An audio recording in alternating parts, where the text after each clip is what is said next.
Ladies and gentlemen of the jury, welcome to Filmoscopy, a quaint little podcast where two and only two friends get together and discuss their opinions on movies, past, present, and, well, nothing we can really see in the future.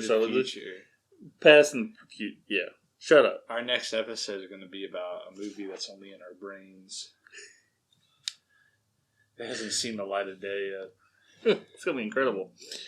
Well, today, noticeable by his absence is nobody, because this podcast has only ever been two people. We're retconning this today. Yeah. Fucking stalling him out. We're gaslighting you people. Yeah. Cody cannot be here today because, I don't know. He has COVID. Oh, God, no. It's not. I thought he was about to say, like, he has a Cody. I'm like, what is, I guess this we'll just call anything. Well, today is the episode covering The Fugitive 3.0. And I say 3.0 because this is the third time attempting to record this episode. We've recorded it twice. Once, my equipment failed. Second time, Cody, I guess, had a porn virus hack his computer. I'm not sure. And his file was corrupted, so we're just going to record it. Cody couldn't make it, so we're going to bang this thing out because this episode was supposed to literally come out, I think, December, wasn't it? Yeah, this was like a last year episode. Yeah, this was last year. We recorded this before Christmas, I'm pretty sure. Yeah. And, like I said, we had to do Small Soldiers. Like, we literally did The Fugitive, then we did Small Soldiers. And then we had to re-record Small Soldiers separately, and we were going to do The Fugitive later on. Like, no, I don't think we ever re-recorded Small Soldiers. You don't think so? We just delayed it. Okay, yeah, we probably did just delay it. Yeah. Anyway, so today's episode is The Fugitive. It was released in theaters on August 6, 1993, 4 days before my sister's birthday. And it had a modest budget of $44 million and made $368.9 million. Like I said, this is $1993. Like, you know. Didn't this movie have like a big foreign market? Like a lot of people in China loved it or some shit. Let's see. It had, well, actually, it went on to gross an estimated $183.8 million in the United States and Canada and $185 in foreign revenue. So it was split down the middle. Oh, okay. For 78 reviews on Rotten Tomatoes. This movie has a 96 Rotten Tomatoes score. Yeah, but we never put our any like credence with Rotten Tomatoes. I get really petty with Rotten Tomatoes. Yeah, like, you know, screw them. They don't like this movie I like. Well, a lot of the scores are just like stupid because it's like, I don't know, they'll just whatever's like flavor of the month will be like higher than, I don't know, fucking the first Godfather or something, you know? Yeah. I think the first Godfather, let me look that up real quick. I think it's like 98. I mean, yeah, that's probably pretty high. I don't doubt that. But there's some things like, yeah. It's like Infinity War, 99. This movie's fucking better than... Let's see real quick. I'm going to double check this. Rotten Tomato. 97. On 133 reviews, which is pretty impressive. Yeah. I mean, like, who the fuck is going to be the person in the world that's like, hey, The Godfather Part 1 sucks? Yeah, I don't think anybody will ever say that. I am one of the few that says The Godfather 1 is better than Godfather 2, though. That's just my opinion. But yeah, that's in the archives. Go back and watch it. Or watch it, listen to it. You can watch it if you want. You just be a sound file. Just like at your podcast app. Yeah, whichever one. You can find us on Google, Anchor, Spotify, Nipple Twisters. YouTube. No, we're not on YouTube. Sorry, RedTube. No, right tube, left tube. We cover on all the political landscape. Pornhub, X videos, XNXX. Yeah, you can find us on there as well. Bang Bros. All right. So, and, you know, I actually did rewatch this movie today. Or not today. Well, kind of. I rewatched it yesterday. And then you listened to it today. Yeah, I listened to it on my phone today while I was at work. Just if I could listen, I figured, okay, if I can listen to the movie and picture the movie as I'm going along, I should be good on remembering the movie. Because I've watched this movie so many times. But before we get into it, what was your first experience with this movie? Was it the first time you watched it was today, or was it possibly like 3 months ago? I'll leave it to you to let me know, Owen. It was almost a year ago today. When this fated, unlucky episode that was stated to come out. But yeah, the first time I ever watched this was when you recommended it for the podcast. I didn't know even about the series that came before it, that this is like kind of like a remake of. I didn't know about any of that. When I first watched it, I thought that this was going to be like... I really thought I wouldn't like this when I first saw it, but I remember like I was hooked probably within like the first 10 minutes. There's something that was just really compelling about the beginning of this film that's like, I don't know, it can really hook you in. I think it's just the mystery is really interesting. That's awesome. And my girlfriend Brittany had never seen this movie too, and I made her watch it one day, and she was hooked into it. Like, it wasn't boring. She was curious what was going to happen. And what Owen was referring to is this movie is based off the 1963 TV series The Fugitive, and that movie it became a movie. The series was created by a man named Roy Huggins, who has created a bunch of television series. He made a show called Maverick with James Gardner. He made The Rockford Files, which is a... Top Gun. Maverick. That's probably where they got the name for it. Take my breath away. He made The Rockford Files. He made Magnum P.I. He made a bunch of stuff that like flourished in the 70s and 80s and into the 90s. Yeah.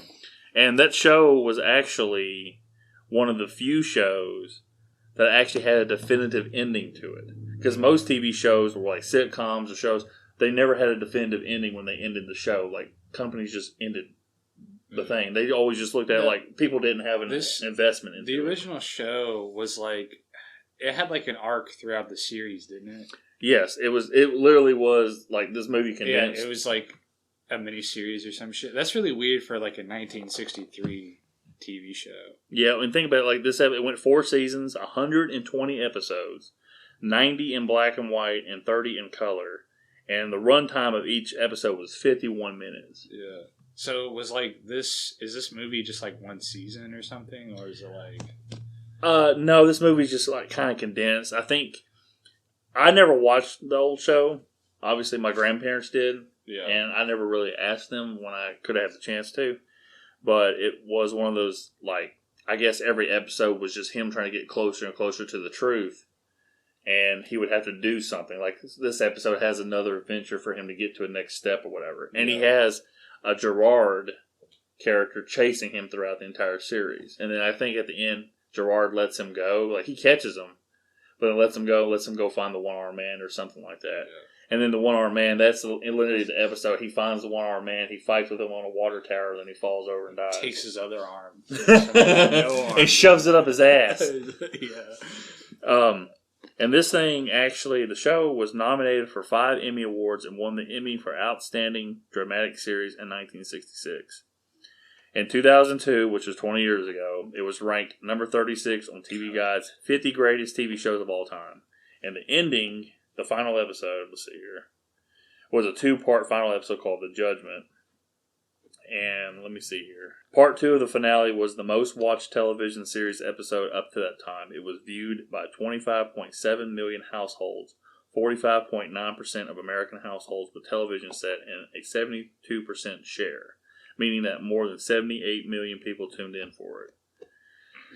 And it was, let's see, held until November. So that was 67 when that was thing. That it held the record until like November 1980 from the show Dallas. Oh, okay. And then that was surpassed by MASH, their final episode. MASH. Suicide is brainwash. And blind on man, you 20 years. But listening to, I did rewatch a few videos that, so like one video was like top 10 facts of the movie, and another one was just kind of like a quick little 23-minute dive on it. And someone else had their own review I watched. I read some trivia too. I didn't know that the train scene was like they actually crashed 2 trains together. Yeah, and the funny thing was Harrison Ford wasn't there for that scene. That's him running. Yeah. like in the forest, and they just kind of they pasted it behind it. Oh, okay, yeah. And this movie had like it was like the script was in production for like 5 years. They had like a shit ton of writers. I think I can't remember. It's like it's above 10, and could be way more than that. The writers that eventually were attached to this project, and it set a record for most editors for a movie that was nominated for Academy Award because it had 6 editors in the movie. Like, the director was overseeing 2 sets of 3 editors when they were trying to put everything, because he filmed an absorbent amount of footage for this movie. And, like I said, it stars Harrison Ford, Mr. Han Solo, Indiana Jones himself, and Tommy Lee Jones. And Tommy Lee Jones felt like nobody was going to see this movie. And I think Harrison Ford almost thought it was like the ending of his career. And I think Tommy Lee Jones said to, I will not be able to say his name. Joe Pantaleone. Yeah, yeah. Joe Pantaleone, that he says it's not like anybody's going to be winning an award off this thing, and he wins the Academy Award for Best Co-Star. Yeah. Yeah, Tommy Lee Jones, he delivered like a really good performance in this. He's like the fucking epitome of cool. Yeah, and his character really like rides this line between like being this really cool kind of character that you're rooting for, and at the same time being this kind of like hard ass, like, you know, I got to do my job. Yeah, like, kind of a dick. But you know, he eventually comes around and you start to like him. And somebody was like, one of the reviews I was listening to, and it made a good point. His character has more growth than Kimball's. Yeah, definitely. Which is Harrison Ford. So yeah, John Kimball doesn't really have an arc, but Tommy Lee Jones's character definitely does. He like at the beginning of the film, he's like, I don't care about I just care about justice. And then, you know, eventually he starts uncovering all these pieces about Kimball's past, or, you know, the case and stuff. And he starts to piece together this, you know, the proof of John Kimball's innocence. Mm-hmm. And just for casting, Alec Baldwin was actually going to be cast for this movie, and they felt like he wasn't a big enough star yet for it. Yeah. So they wanted somebody back. Nick Nolte, Kevin Costner, and Michael Douglas were also up for the part. Eventually, Harrison Ford getting it. And then for Gerard's character, it was Gene Hackman and Jon Voight were both considered, and Tommy Lee ended up getting the thing. You see, I believe Tommy Lee, and he did 2 years prior, worked with this director on the best Steven Seagal movie of all time called Under Siege, which is like a fucking awesome movie. I'm eventually going to have us cover on the podcast. I mean, it's Steven Seagal. Fight, bam, bam, bam. But the bad guys are Gary Busey and Tommy Lee Jones. And Tommy Lee Jones is fucking incredible. Yeah. In that movie. He, like, it just, you know, he takes the stereotypical bad guy and just makes it a fucking, like, memorable role. But yeah, so this movie, you know, was in production. It came out in 1993, August 6th, like I said, 4 days before my sister's birthday. The home release, though, and this is before you could just, like I did a couple days ago, went on our group YouTube channel. I rented it, used my thumbprint, the movie was available. Yeah. The home release was on VHS and DVD on March 26, 1997. And a special edition DVD was released June 5th, 2001. 8 years later. But, you know, like I said, it took 4 years for this movie to get a VHS release. And that's what we got off of... That's what my grandmother... For my first experience, I've watched this movie a bunch. I cannot pinpoint the first time I ever watched it, because I watched it so many times. But I remember watching it with my grandmother at her house, and then her letting us borrow the VHS and watching it at the house with my parents. And eventually she just gave us the VHS because we loved it so much. And it is one of these movies that I feel like is probably my first grown-up movie I watched that I liked. Because before that I'm watching like fucking Power Rangers, old wrestling tapes, wrestling going on at the time, Ninja Turtles, just, you know, probably even Star Wars. But Star Wars really isn't a grown-up movie. Yeah, it's a family movie more. Yeah. And so this was like the first movie that was like, oh, this is a grown-up movie. And I end up like just loving it because Harrison Ford I knew from Star Wars. Yeah. But, well, hell, I don't even think I've seen Star Wars yet because if that came out in March 97, the special editions didn't come out till like late 97 because I got that for Christmas that year. Anywho, and also... It's John Kimball, the space guy's John Kimball. Also, the film generated $97 million in revenue from video rentals back when we had video stores and all that. Hell yeah. Shout out to Blockbuster. Mega Video was something here in Clarksville, and then they had something else. Actually, shout out to Family Video. Yeah, Family Video. And we actually had, I can't remember what that place was called. It's actually here, where right next to Great Clips, right over here, it used to be a video store right in this corner of that little, yeah. It's a visual for me and Owen. Anywho. For the audience. For the audience, just guys let you know. We'll send you a Google Maps link. You can look it up like, oh, that's what they're talking about. We'll send you our IP and our global position coordinates. So anyway, this movie is following Dr. Richard Kimball. The movie starts out with a quick flashes, not even really a montage, but flashbacks to a earlier scene at a big dinner ballroom for the hospital, I guess where the rich people go to sell their medicines and try to make deals and stuff like that. And he's with his wife. All this is intercut with him at his dinner table covered in blood. And police officers are taking pictures. And every time there's a flash from a camera, it goes back to that scene earlier. So it goes to him being taken downtown and being questioned, and they book him because his fingerprints are everywhere, and they think that he killed his wife. Obviously, they think his wife. There's no one-armed man. They start asking questions like, "Well, if she's insured, then that means you're not going to be hurting for money, aren't you, Doc?" No. And of course, he's all like distraught. And then there's a court scene which moves pretty quickly. I don't think the American judicial system moves that quickly anymore. And it would have taken like 10 extra years. Yeah. Until he finally got his case heard. So he's in there and they play a recording from his wife where she's calling 911 saying he's trying to kill me, and then she hears Richard in the background walking up the stairs, and she says, she calls out to Richard, he's trying to kill me. In the recording, you just hear her say, Richard, he's trying to kill me. My husband, Richard Kimball, is trying to fucking murder me. So he gets sentenced to jail, prison, I guess. So he's in jail. He's about to get transferred to a maximum security. He has a beard, so that shows you a passage of time. Yeah. Well, he has a beard in the beginning. Too. Shut the hell up. Maybe it's more gray. I doubt it. He has a prison jumpsuit, so that's the passage. And he has a prison lover with him too. So he's like as a prison nerd. But so they get on the just one day in prison. He's like, yeah, this is my husband. So anyway, I'm trying to keep my track of thought so I don't lose it. So anyway, he with a group of prisoners are going to be transferred to a prison. So about halfway through the trip, one of the prisoners drops fucking, what is that thing you put pop pop fizz fizz over? Yeah, Mentos or some shit. I don't think it's a Mento because you can't get a Mentos fizz. Heartburn shit. Fuck. Oh, like antacid tablet.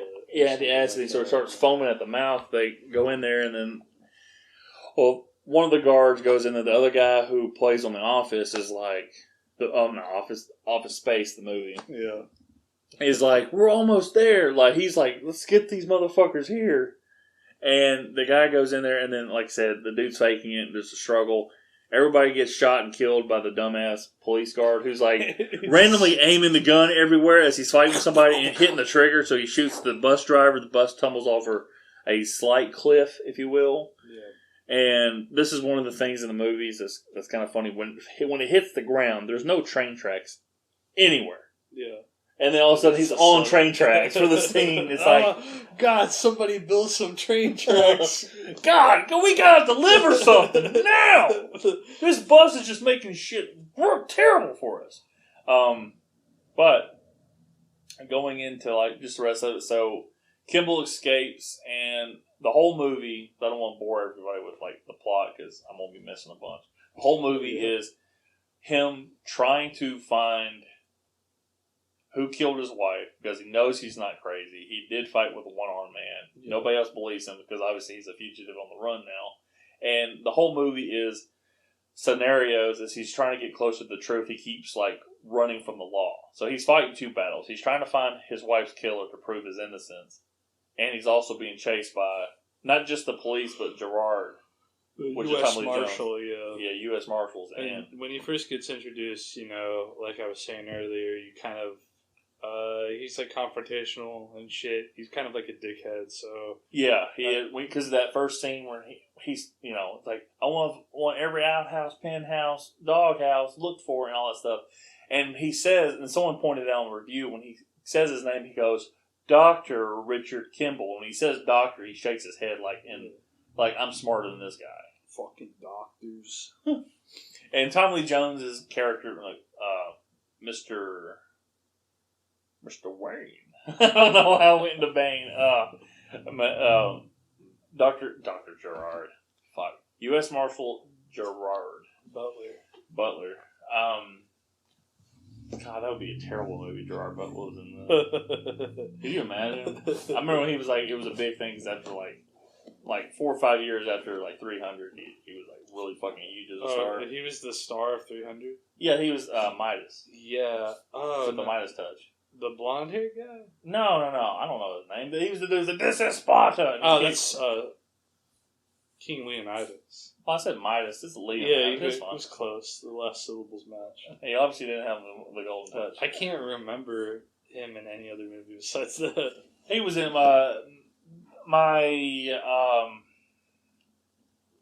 I guess, yeah. Well, anyway, my girlfriend at the time had a crush on him. Yeah. So she like watched all of his shit and stuff like that. He had a couple other movies he did, and it was just like, well, whatever. Not a big deal, but he wasn't a great actor. He kind of plays the same shit, kind of like Harrison Ford. Yeah. To an extent, Harrison Ford's not a. He does an okay job in this. I don't remember if I think he does a great job. This is just Harrison Ford though. Yeah, he's just like action guy. Yeah, there's not much. He's a Humphrey Bogart of like that time, basically. You gonna fart in the mic for me? Oh, because it sounded like you farted. Oh, he farted. Oh. Yeah, it has like so many close calls, and the movie. The weakest part of the movie is probably when they do the reveal. Like they talk about this guy named Lentz, or Lentz, not Wentz, Lentz, and he's the doctor that has kind of invented this kidney. I think it's kidney medicine. Yeah, and it's like some kind of liver medicine or something. Okay, yeah, liver kidney. It's one of the three. Two of the kidneys are Yeah, it was a lot easier to follow the conspiracy the second time around. Yeah, once you realize who you're looking for. Yeah, because like you kind of forget about a lot of that shit. I mean, the one-armed man, but you forget about like a lot of that the doctors. Because that scene's literally like 3 minutes long. Yeah, and they keep flashing to it, but you don't pay attention to him being introduced to. Like, do they mention the liver, or not the liver, but did they mention the medicine in the beginning of the movie?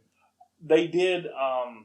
Well, he has that scene where he goes to do the operation where he has to leave his wife at the house. Yeah. And they said, like, what's wrong with this guy? Because they're having to suck out all the blockage in this guy's arteries. Yeah. And they said, well, he's on that new medicine. And they're talking about, and that's the medicine that's... And he's like, God damn it, I told them. This is not good stuff. I told them sons of bitches. But yeah, so they have that scene that kind of sets it up like this medicine's not good. He realizes it. But... at that point, they said he had already said no to the medicine. He didn't sign off on it, saying it was like bad for his patients. But that was just kind of like, I guess, a scenario setting up so you can go, oh, that's a callback. Like I said, like the more times you watch the movie, and like I said, at this point, it's a comfort watch for me. Mm-hmm. Like you do pick up on some more stuff. Like, oh, okay, and like the movie has so many close calls. Like when he escapes, he gets to a hospital and steals this old man's clothes. He steals a doctor's clothes, almost. Yeah. And steals food from this elderly patient who's kind of like half asleep in his room. shaves off his beard so he can be like a little unrecognizable at least. And then like he runs into a cop. And the cop's like, "Hey man, you seen this guy? He's at 6'1", Every 2 time o'clock." I look in the mirror. And then the cop, he's about to walk in. The cop goes, "Hey Doc." He goes, "Yeah," kind of all nervous. He goes, and he motions it like towards his crotch and his zipper down. He's like, "Thanks." His dick's hanging out. Hey Doc, nice cock. And then he runs into one of the security guards from the bus that was punctured in the lungs with the ink pen cartilage or whatever. Yeah, that was a pretty cool callback. And the dude was like, and then he puts the oxygen mask on his face because the cop recognizes him. He's like, he's punctured right there, let him know. And these scenes are like really important, kind of like for him being a doctor and stuff, because it shows that he's like not selfish. Yeah, like because he does it later in the movie with like the kid and stuff, and it makes you like his character. Yeah, because if he didn't have that, I probably wouldn't care as much. Yeah, I think that it's probably a callback to like the Fugitive show. It's supposedly the director and Tommy Lee and Harrison Ford had never seen the show, but for you to have a series as an action adventure crime thriller, you're going to have filler in episodes where he's going on side adventures to help people to get to it's like, okay, fine, I have to put what I'm doing now to get to help this person out, and I'll come back to this. Yeah. And like those scenes are, it just shows you how good of a person Kimball is, because he's the one that actually pushed that guard out of the bus. His partner just abandoned him and said, "Now fuck that, good luck," and left.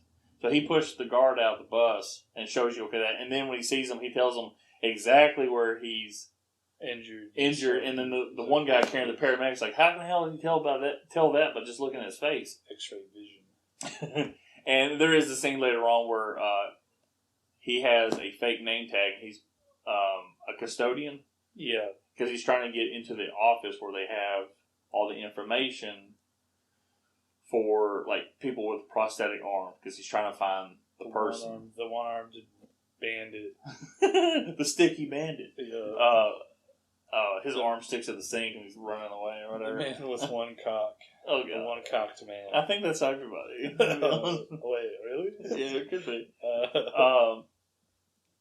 But there is a scene where there's a little boy that's in a hospital bed and he can't breathe. He's struggling to breathe. And then Julianne Moore, which I think this is one of her first roles, is a nurse, and she's like, "Well, you gotta get this kid down to somewhere else, another office." And he realizes it's something serious. He's like, "Look at the files," and they don't know what the hell they're looking at. And then she tells him to take him downstairs or whatever. So he takes the boy, and he's looking at his X-rays, and she catches a glimpse of this. He's looking at the X-rays. So he takes him upstairs. So he's like, "Yeah, I just love to look at little boy bodies." Oh God! And he ends up. He goes upstairs and takes him to surgery, and he's already, the little doctor signature shit. And he rewrites the signature and then puts down the new instructions, like, this is what the kid needs. And they take him in for surgery, and then you find out later on, when they question Julianne Moore's character, they're like, "What happened to the boy?" He goes, "We saved his life." Yeah. So, it just shows, like, the awesome part of this character is, like, he's very likable. Yeah. And like I said, these characters, other than Gerard, who has this, I got to do my job. The justice are, my job is to catch this guy. I don't care about him being innocent or not. He is guilty in my book. Mm-hmm. To, that's pretty much the only dense character there is. He's not even that dense. Everybody else is kind of paper thin. Kimball has those moments for you to like him, but the fact that it's played by Harrison Ford, who's a beloved actor at this point for over 20 years. It's like, oh, okay, so I'm gonna like this dude anyway. You know? Pretty much. Yeah. And then just going throughout it, like he starts piecing smaller and smaller things. They find out that he gets liver samples and he gets it checked out. And one of the people that he's worked with before analyzed it. She goes, "Not only is this, the same, like the medicine. This is all from not only are these samples from a healthy liver." They're all from the same liver. So they're falsifying records to make this medicine look good. And then you find out the guy who was signing off on it was killed the same day that he signed off on over half the samples being approved, which is Lance And then you find out that the one guy, which is Kimball's friend, the one who took his car at the beginning, is the one that had him killed. And then all this is happening while Gerard's trying to find him. Like I said, there's multiple scenes. Like Harrison Ford goes to a Cook County prison, which is in Chicago. This movie's based in Chicago, Illinois, and other than the bus crash scene, which was in North Carolina, everything was actually filmed in Chicago in the greater Illinois area. So, which is a nice location shot. So, my dad has a scene that he really likes. It's just a small little thing. It's the scene where he's walking into the cave through the railroad tracks. It looks like a cave. Yeah. And my dad just loves that scene because he loves railroad bridges and railroads and, stuff like that. There's some really, some of the shots after he gets off the prison bus. I like a lot of those because it's like that small town aesthetic. It's pretty awesome. And like I said, Gerard, and there's a whole scene that's pretty much ad-libbed where, like I said, he goes to try to find one of the guys because he's calling around trying to see where these people are with prosthetic arms. And he finds one guy's in jail for armed robbery. He goes, okay, this might be the guy. Turns out it's not. But Gerard's already there because he's already figured out what he's trying to do, trying to find the guy. And then there's a whole chase scene, and Harrison Ford runs into a St. Patrick's Day parade. Which was a real parade that they just filmed and had Harrison Ford out in. Yeah, he literally ran into it. It was kind of ad-libbed almost. I think there's a lot in this movie that was either ad-libbed or just on the spot.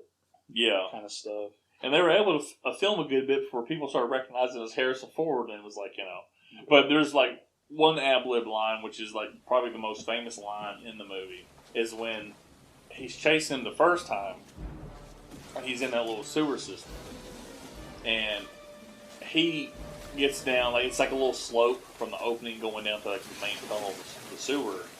He gets down there, but Gerard, when he's chasing him, falls down there, and he drops his gun. Well, Harrison Ford grabs his gun and holds it at him. And Gerard has his hands up, and Harrison Ford goes, I didn't kill my wife! I don't care! Goes, I didn't kill my wife. And then Tommy Lee Jones says, I did. I nutted.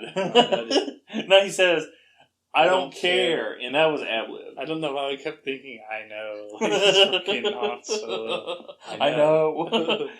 And that was ad-lib. And, you go through this whole thing. It's just small little details of this movie that pop out. And it's oh man, that was kind of clever. Mm-hmm. And not very prestige clever, where they're trying to be too smart. It's this movie knows what it is. It's an action movie, but you don't have to be the dumb, fucking huge, bulked up action movie like Arnold Schwarzenegger, Stallone type of movie. This is a thriller with a lot of action to it.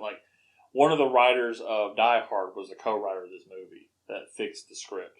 And there was a lot of script Okay, and the thing is, this movie had a chaotic production. There was script rewrites every day.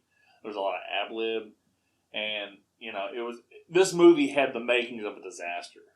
This movie had no reason to be this fucking good. Yeah. And that's what, most of the reviews that I've either read or listened to on YouTube have said that. In the production, it's had so many things. And this guy who's the director, this was his huge hit. Everything else was kind of middling, not huge. Under Siege. Holes. Oh, did he? Yeah. Oh, so it was Holes. Okay, I forgot. I remember there was a movie that he did. Holes. That was but he also did, like I said, Under Siege before this, 2 years before. But this was his huge movie.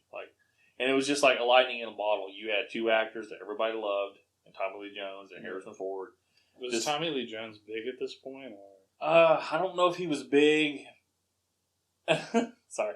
He was big and hard.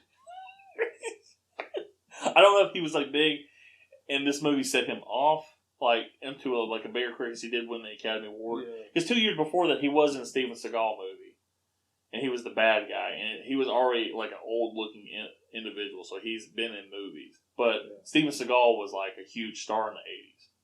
And that was his huge fucking hit was, Under Siege, which is, like I said, a great movie. Wait, you're saying Steven Seagal was a big star?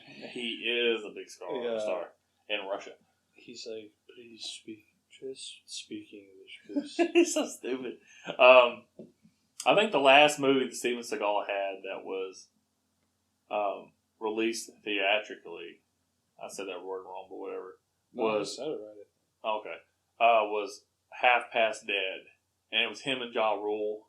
And they were in Alcatraz. I mean, I liked the movie, to be honest with you. I bought it on DVD thinking, this movie's going to be great. They're in Alcatraz. I think that was like 2002, that movie. Was he fat? Like, of course he's fat. And like... Already wearing a toupee and everything, yeah. He was wearing a do-rag half the movie in jail, so it was hilarious. And it's like that one where he's like a sniper and he's like wearing that do-rag and shit. And he like never gets out of this chair that he just sits in the whole movie. He's supposed to be like this badass like Navy SEAL or some shit. He's just like, oh man, I need to sit in my chair, man. He did have some badass movies, and he's a legit martial artist. He just likes groping women. So, you know, that's a bad thing. Likes to, I don't know, make shitty movies now. Hey. Let's try to speak. He can't understand. Like, he's like, what do you mean, bitch? There's a bit.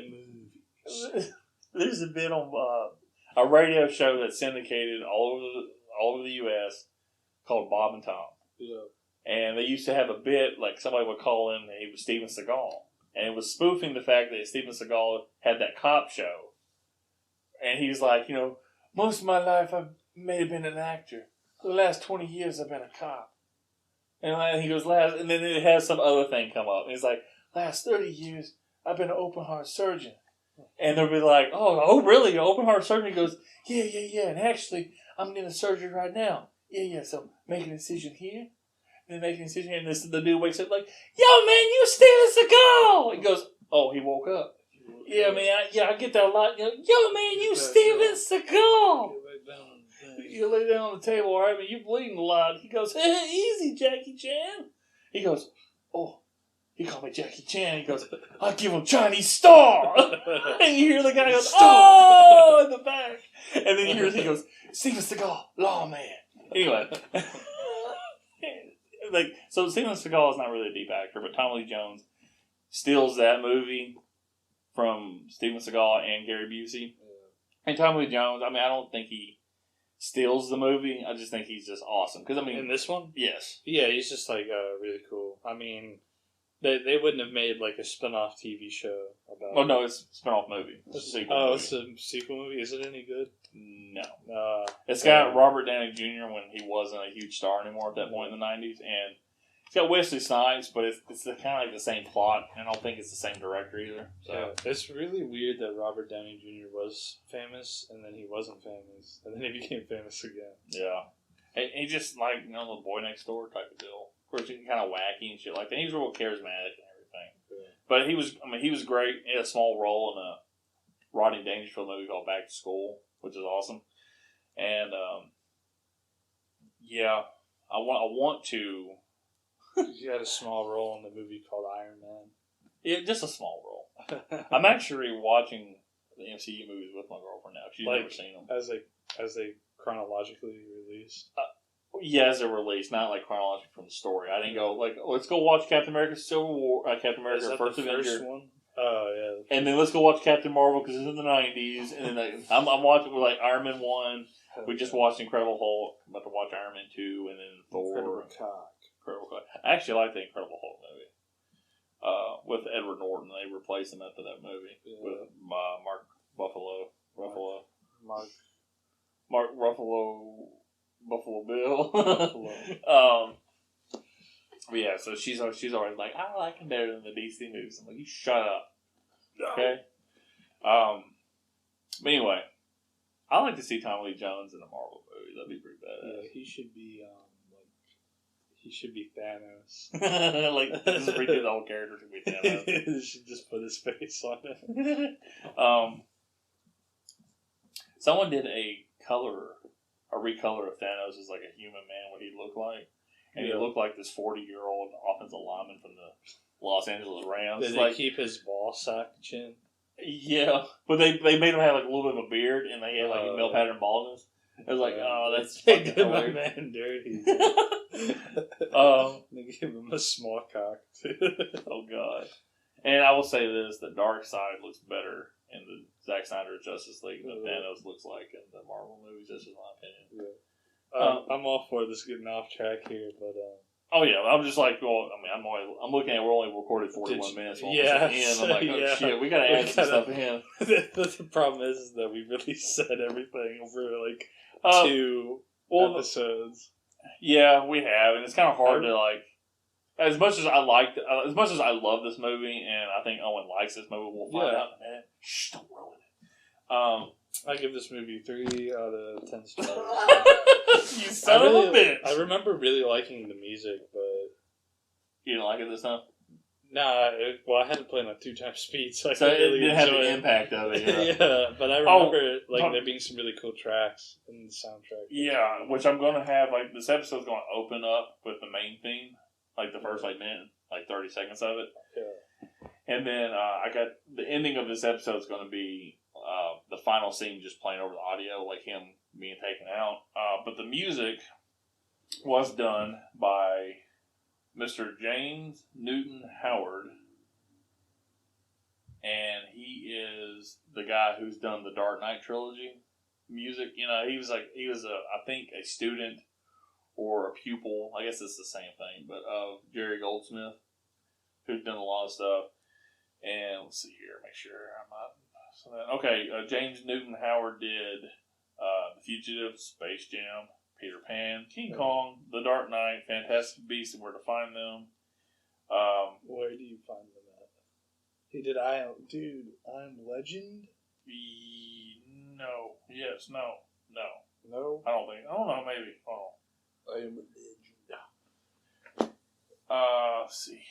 What about them I Am Legend gas prices, am I right? Whoops. Didn't mean to do that. So he's actually the original Dune.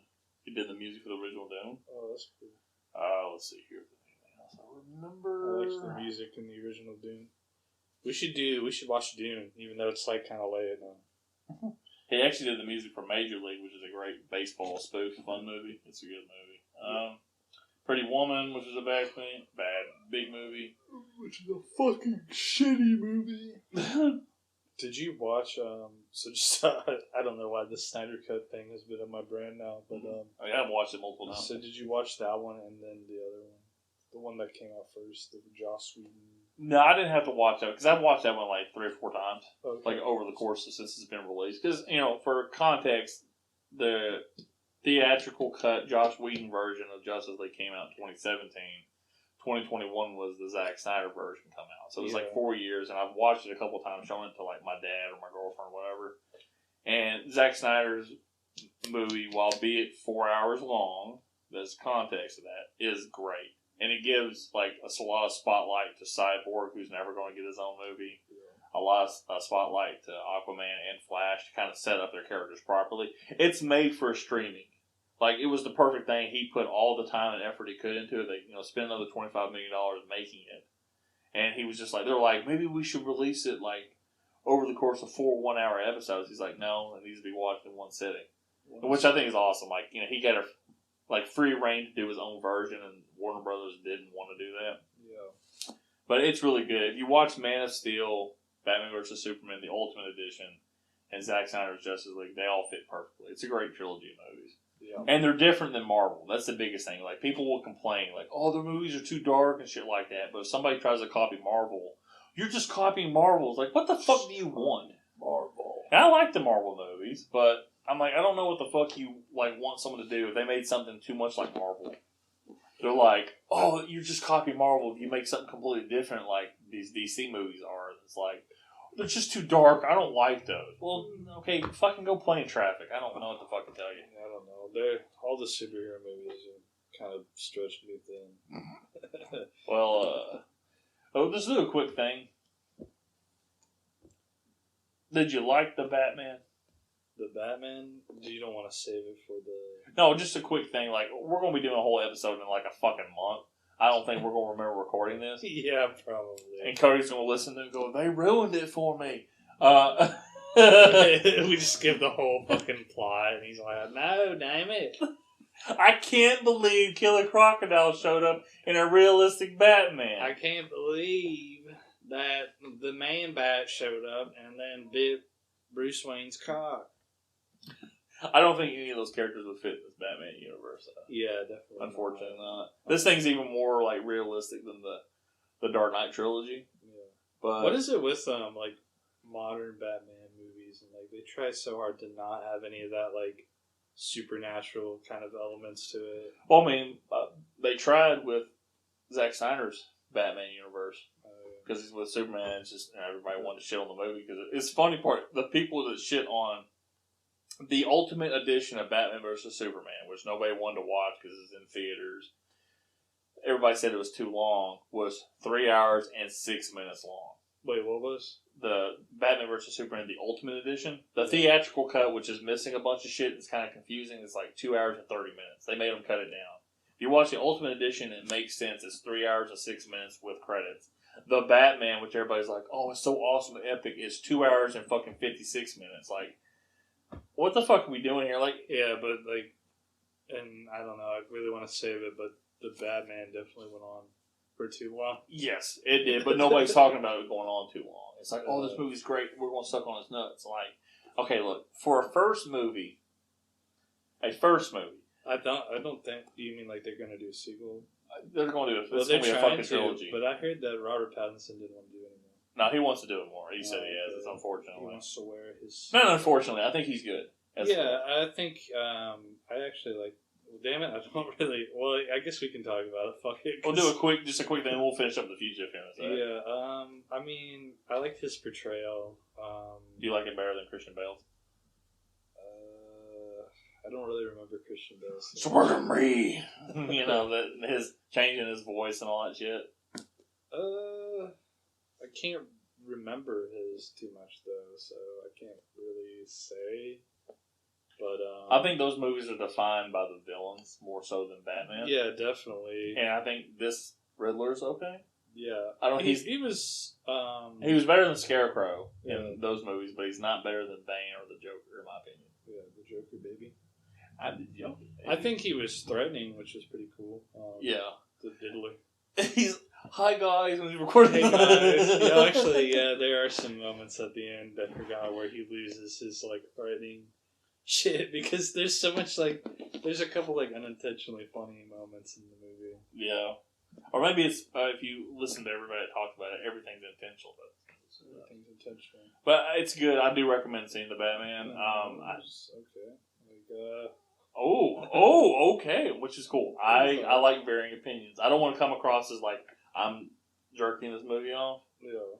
Whereas, I mean, I love the Dark Knight. I thought you movies. would be mixed to negative about the movie is what I thought you'd be.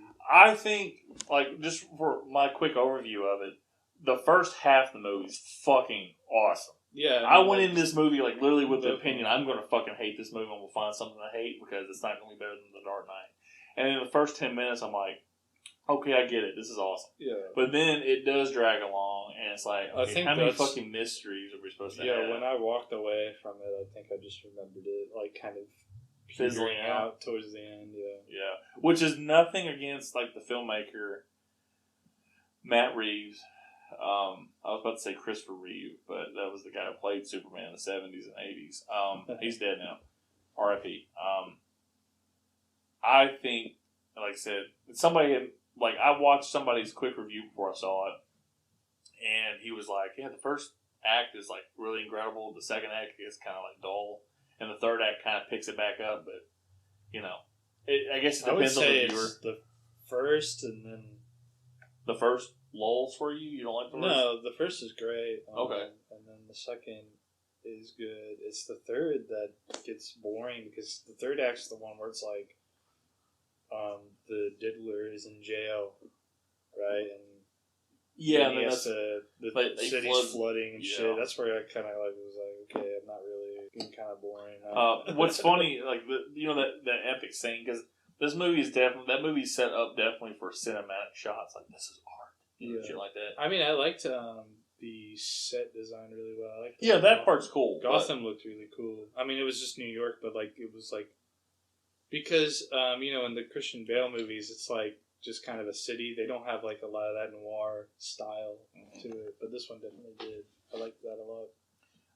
You remember the scene at the end where he's helping everybody out of the flooded section of the building, and he's got the flare? Yeah. And he's walking like through walking chest-deep water. There's literally a little kid walking behind him that's like, just like swimming through. And it's just like, okay, that kind of threw me off because I knew that kid was small. Yeah. And the thing is that people are like, everything that comes out new, you have a bunch of set of fans. Well, people get hyped about a movie. That's why, like I was saying, you have like this kind of artificial, like praise. I think where people come out of a movie that's like decent to okay to like kind of good, and they'll be like, "Dude, this is fucking awesome." Yeah, I don't think a lot of people are like, this movie is like it's better than The Dark Knight. It's better like just comparing them. Like, look. The Dark Knight movies, as much as like you can look back on them and nitpick them, like, okay, this doesn't work, this doesn't work, this doesn't work. They changed the game for comic book movies. Because literally a year before Batman Begins was fucking Catwoman, the worst comic book movie of all time, with Halle Berry.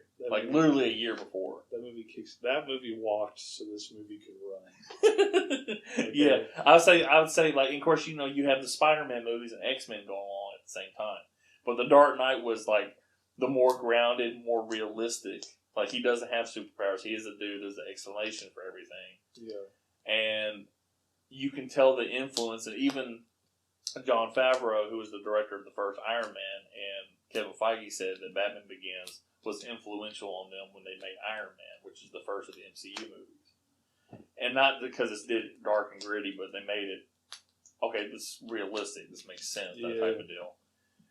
And because I mean, the best thing I guess you could say about the MCU is that like there's never a point in those movies, like at the time, comic book movies were like, oh, it's just a stupid comic book movie, who gives a fuck?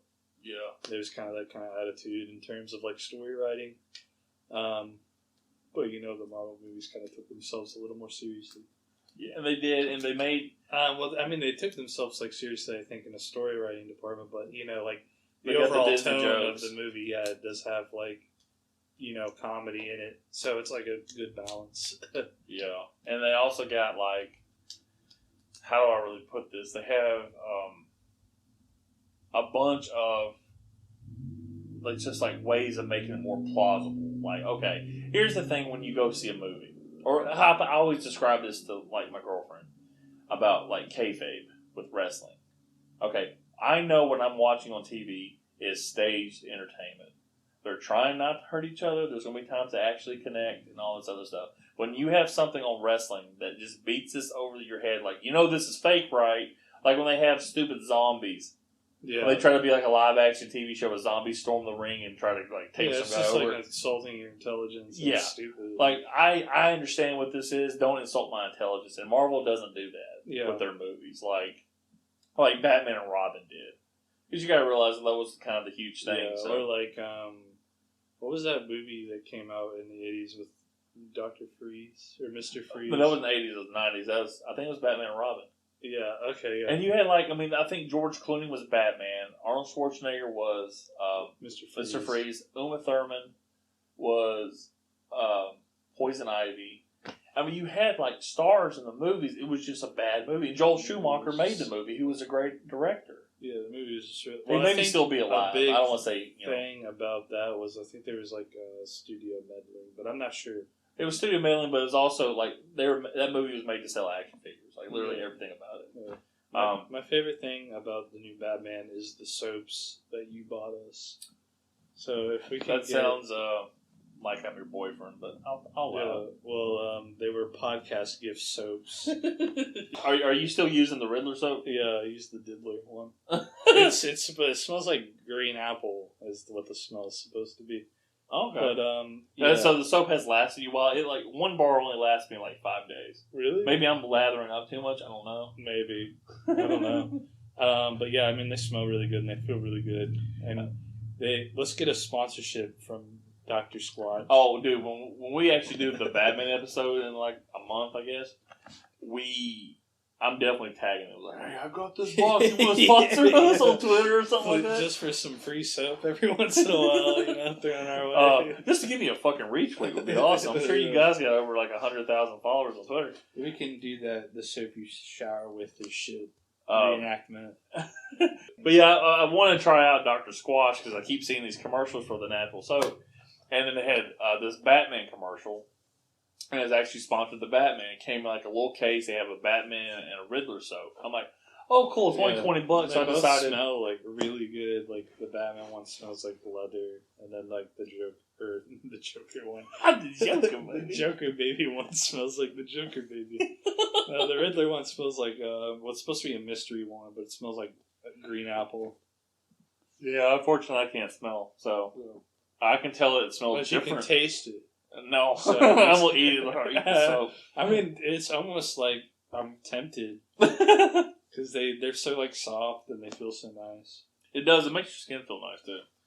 I'll have to give Cody his box soon, but it comes in a nice little case. Yeah, it's got like a magnetic clamp and looks cool and shit. Yeah, so it wasn't bad for $20 a piece. Like for the display of it. I mean, I've used the Batman soap first. Yeah. I even kept the box, the Batman soap in, just to put it back into the main box. Yeah, I've just been leaving it like in the shower. The Riddler box. No, not the box. I took the box. No. I mean, I took the soap out of the box. I'm talking about the box. I didn't throw it away. I kept it in. Yeah, the I kept box. it in the thing too. Yeah. Gotcha. I was like, I take my box in the shower, dark, bro. It glows in the does dark. It? Yeah. I had no idea. That's fucking cool. I'm gonna go home and like, hey, look at this. Woo! Yeah. Well, as I talk to my dad's cat, like that's the only person that'll listen to me. But yeah, that soap is awesome. So, Dr. Squatch, please sponsor us. Please send us some soaps, and we'll Can we get one for like the Fugitive, like a soap for the Fugitive? Yeah, that'd be really cool. We want some Filmoscopy branded soaps that smell like. That'd be kind of fucking cool. Yeah, if we can ever get that big. I want them to smell like the inside of like I don't know. Of an anus. Yeah. There you go. But yeah, going back to the Fugitive. I had to do that because I wanted to stretch out. I didn't want to give you guys a 45-minute podcast. That would have sucked. Yeah, because we were kind of stretched thin on this. We've yeah, done this like twice already. 3 times. Yeah, it's why the third time. And like I said, the whole plot, and it comes to a close. Richard Kimball goes to a conference at, I guess, like a big hotel or whatever. Yeah. After he's already fought the one-armed man, he found him, he fought him, and... Yeah, he led the marshals all to, like, every bit of evidence to clear his name, basically, and he's finally making, like, the final confrontation against the guy who is, swapped the samples and stuff. And it turns out it's his buddy from the beginning of the movie, and it's helped him throughout the movie, money-wise and everything. Yeah. And he, unfortunately... not unfortunately. And unfortunately, another weaker part of the movie is like this movie is about proving his innocence from his wife's death, but he never goes to a moment of grieving for his wife. It's kind of a breakneck speed. Like they don't go into a deepness of the character. Yeah. And he does. There are things like when he's fighting his buddy, he's like, "Why Helen?" When it turns out like they were meaning to kill Kimball. That's why he was there, to kill Kimball and probably his wife. Yeah. But Kimball wasn't there, so he had to kill his wife. And like I said, he goes to this conference, and his buddy is presenting the medicine that Kimball signed off on that was bad. And it's funny, like the guy has like a little slip up of the tongue, and he's talking about. He says something. He meant to say honest, but he says dishonest. Like he's like, oh, excuse me, honest. Shit. And then he even announced to everybody, he's like, everybody, my friend Richard Kimball, and Richard looks at the crowd because they all know he's a wanted man now because he's Richard Kimball. So there's a whole little fight scene, and then they end up in a laundry room of the hotel, and it's like a whole little thing, like the bad guy's hiding behind like a beam of clothes and shit like that. And Tommy Lee Jones comes down, and he's yelling because he's trying to find Richard, and he announces to him, he's like, Richard, it's time to stop running. I know about, I can't remember the doctor. I know about Lance and the other doctor. I was like, they killed your wife. They took your car. They took your car, Richard. They called him. They took your car and your life. But that's what I think. That's what kind of gave Tommy Lee Jones, Gerard, okay, this is what happened because Kimball called the one-armed man from his car, and it turns out it was his buddy that was driving his car that called the one-armed man from his own car. So it's kind of fucked up. He called to set up the killing from his own fucking car. Yeah. But then, like, the best part of the movie, they're playing that fucking awesome music from throughout the movie, but it's the opening track, the main track. And, I can't remember the bad guy's name. Hold on. Let me get the bad guy, because this is going to look stupid of me. I'm like, I'm so stupid. The big doctor? Yeah, wrong thing. Yeah, I don't remember. I got it right here too, boss man. Let's see here. Dr. Charles Nichols. That's the bad guy I've been referring to this whole time. And he's about to shoot Tommy Lee Jones, Tommy Lee Jones' character, Gerard. And then Harrison Ford comes out of the shadows and hits him with, like, a big metal pipe and knocks him out. See, I don't get that because, like, so he's going to shoot a cop. Yeah, well, see, at this point, Nichols is like a caged animal. He can't get out. He doesn't have an end game at this point because he thought everything was going to be good and Richard was going to go to jail. So he's going to be like, at this point, he's just like a fucking cornered animal. So he's trying to escape the best way he can. So he's going to shoot the cop and I guess try to leave. Yeah. And then, excuse me. And then, Gerard walks up to Kimball and he kicks the gun away. And, Harrison Ford in a choked up voice, he goes, "He killed my wife." He goes, "I know." He goes, "I know." He's like, "I don't care. I don't care." You're under arrest. And then Tommy Lee Jones and Gerard go, I keep referring to the actor. I'll just say Tommy Lee Jones, fuck it. Tommy Lee Jones goes, "I know, Richard. I know it." And then he goes, "It's over now." And he wipes off his forehead. He goes, "I'm glad. I need the rest." Yeah. And then, like I said, this whole last scene after this point is going to be playing at the end of the episode. And he takes him down in front of all the Chicago police that arrested him, guys that questioned him at the beginning of the movie, in handcuffs. They get him into the cop car, and in front of everybody, he takes off the handcuffs. And he gives him an ice pack to put around his wrist. And, of course, they all are seeing this, and this is obviously before the car drives off, and then Harrison Ford just kind of stares at Tommy Lee Jones, and Tommy Lee Jones is looking off into the car, and he goes, "I thought you didn't care." And he goes, "I don't." And they both laugh, and he goes, "Don't tell anybody, okay?" And it's just a fucking great fucking little ending line to the movie, in my opinion. He starts sucking his penis. Dude. Oh, Jesus. Don't tell anybody. Don't tell anybody, alright? And that's the end of the movie. It was a great film. It was a nail-biting, suspenseful mystery thriller. I feel like you're being sarcastic. No. Okay, so I'll go ahead and go into recommendations. We're here. Do you recommend this movie? Of course. Oh, sorry, that's enough. You said too much. I don't no, like, do you recommend this movie? I'm sorry, we're having sound difficulties on his file. Hold on a second.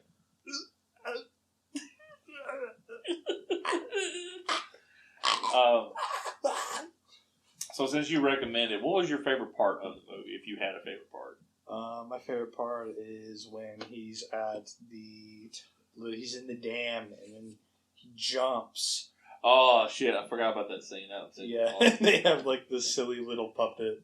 Yeah, fall off the thing. The fact that it's a really cool scene. It looks like the Hoover Dam. I don't know what the hell that is. Yeah, I don't know. It's just some kind of dam from probably the Illinois area. Yeah, and not Illinois, but Chicago area. Yeah, I don't know if that was like in Chicago or the surrounding Illinois. You're probably right the first time. Somewhere in Illinois. That scene cost $2 million to shoot. That's actually Harrison Ford standing out at the opening of the tunnel, and he's secured by a wire, I guess, is holding his foot so he doesn't fall. But it's actually him filming that part, and there were 6 dummies used for the scene where he was able to throw down, which cost $60,000 himself. I think you see like the dummy like hit. You do. You see the leg get kind of cockeyed up. Yeah, you see like hit the side of the wall and shit. And it's like, ew. It's hilarious, and I guess the company that supplied them the dummies was pissed off because they were going to reuse the dummies for another production. It's like, we can't use these or whatever. But yeah, that was probably like that and the bus, train crashing into the bus, like the 2 most expensive scenes in the movie. Yeah. My favorite part of the movie would have to be, I just think, just the ending to me. Like when he tells him, he's like, he killed my wife, like almost starting to cry, and Tommy Lee Jones is like, "I know, Richard, I know." And then they have the thing in the car where he goes, I thought you didn't care. And he's like, I don't. And they laugh. He goes, don't tell anybody. Like, don't tell anybody I'm a good guy. He wants to, have that badass thing, but he's a cool guy. And it's just, I get like, I remember the first couple times I watched it, like, man, that's really cool. And even when I get older, I still get a little choked up at the scene. Like, oh, that's fucking awesome. Yeah. The whole movie is great. There's no boring parts for a 2-hour movie. But for anybody, that's listening, I definitely recommend this movie. Yeah, Cody's opinion was just wrong. I know Cody's going to recommend it because I can't believe he said all those awful things. Cody, I know he liked the movie when we first recorded this. I don't think his opinion is going to change. He is not a huge Harrison Ford fan, so for him to get, to like a Harrison Ford movie like this, that has there's no sequel for the Harrison Ford character, there's no beginning to it, it's just a standalone movie. It's pretty impressive on my end. Like, oh yeah, because not one person who's ever watched this movie has ever told me they didn't like it. Alex has watched it and he loved it. My girlfriend watched it, loved it. Obviously, my whole family watched it and loved it. And I've always, like I said, this movie holds a special place in my heart because of, my grandmother introduced it to me. It was my first grown-up movie I actually liked. And, it's just really, just like the perfect storm. Like I said, this movie had so many rewrites of the script, 5 years in development, had rewrites as the filming was going on. Harrison Ford thought this was the end of his career. Tommy Lee Jones thought this was the end of his career. And this movie had no right being this fucking good. And it's fucking great. Yeah, it is surprisingly pretty damn good.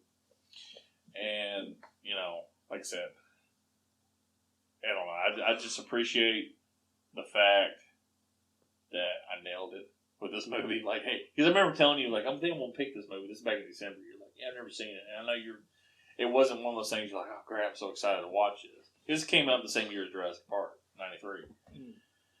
Which we just recorded last week.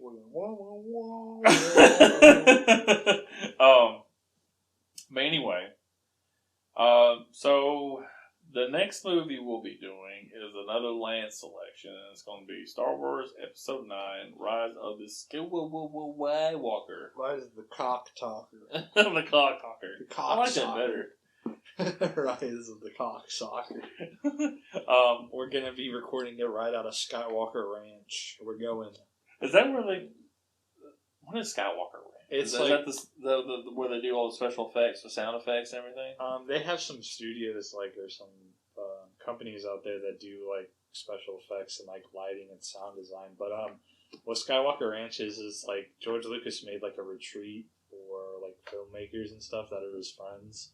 It's just this big, it's just a ranch, a giant ranch. With, surrounded by wildlife that, George Lucas lets his friends stay at. What was, actual dinosaurs from Jurassic Park?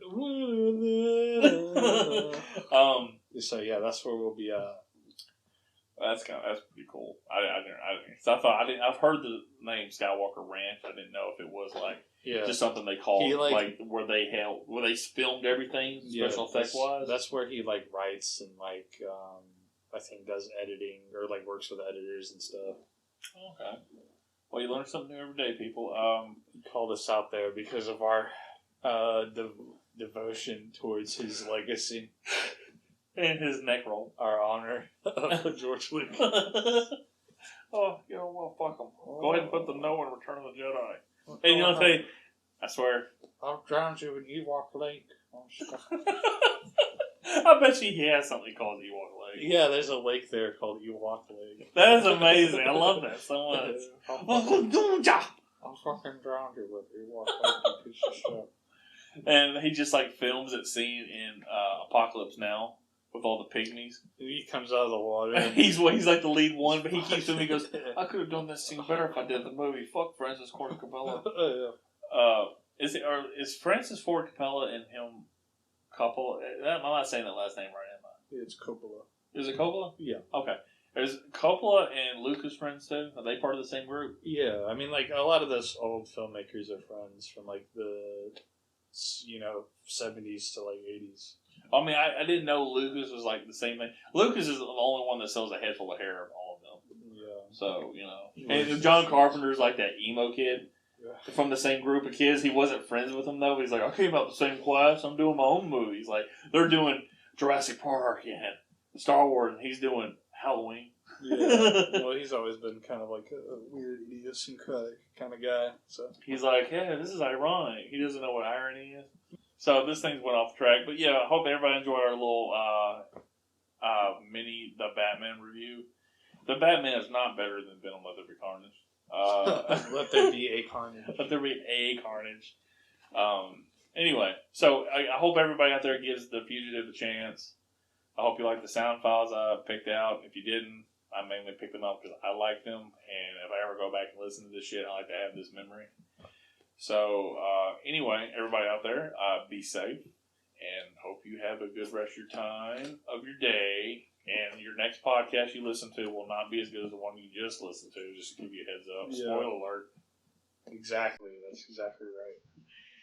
And, as always, may the force be with you.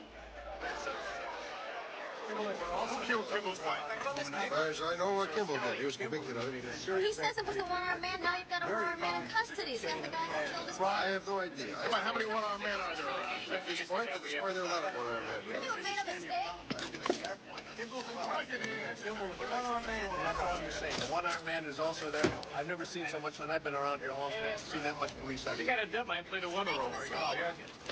Tell Samuel you're right. I'm going home now. I'm taking my vacation. When he gets here, it's all. Clear, everybody clear.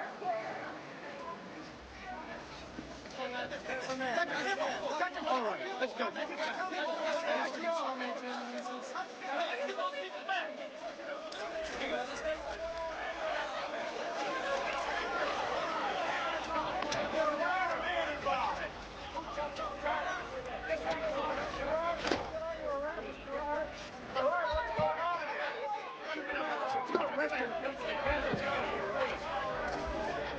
Oh, where is that thing?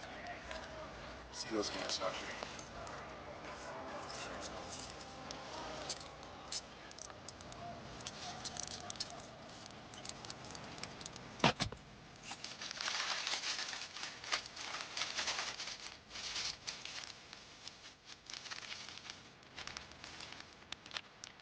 Thought you didn't care. I don't.